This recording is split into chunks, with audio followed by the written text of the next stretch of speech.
Eto, so merong tagapagtanggol, etong si Harry Roque.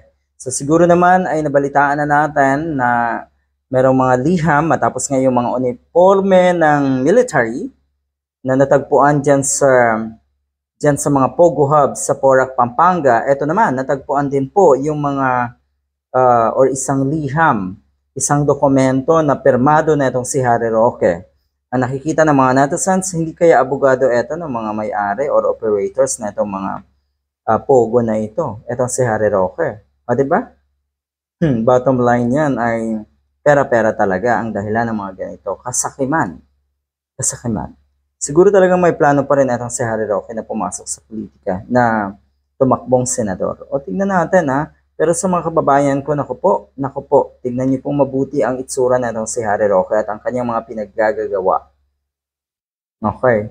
Kumikilos po ito, pabor madalas kay Digong, kay Kibuloy, pero yung kanyang mga pronouncement madalas sa mga issues natin, kabaliktaran ng totoong nagmamalasakit sa ating bansa. Wala pong malasakit yung isang ito.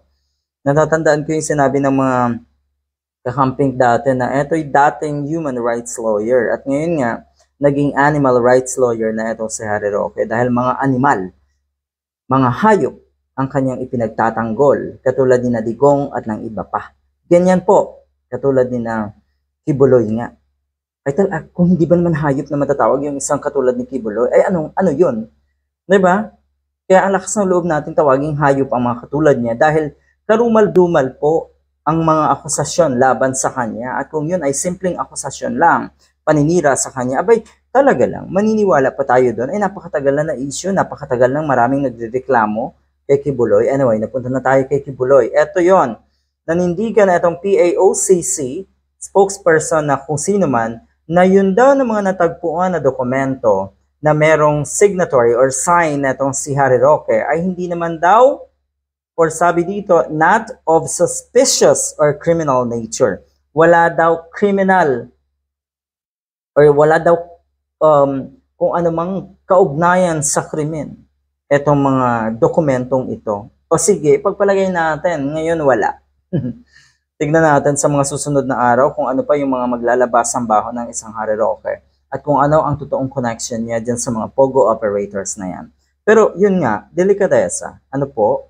Yung na-discover yung mga dokumento na yon, abay, ang mga netizens ngayon matindi ang banat kay Roque at deserve niya yan dahil matindi niya ring balahurain sa Senator De Lima noong mga panahon na kuno ay may sex scandal, yung mga Junel issue. Tapos ito pala, ang mas matindi ang ginagawa. Ang masakla pa dyan, paano nga daw kung pera ng taong bayan ang ginagamit sa pantustos, anong term ng mga netizens? Sa boylet, sa escort na itong si Harry Roque. Ayan, maglalabasan yan ng tunay talagang or totoo talaga na pag meron tayong mga sekreto na hindi maganda, okay? At tayo'y magmalinis.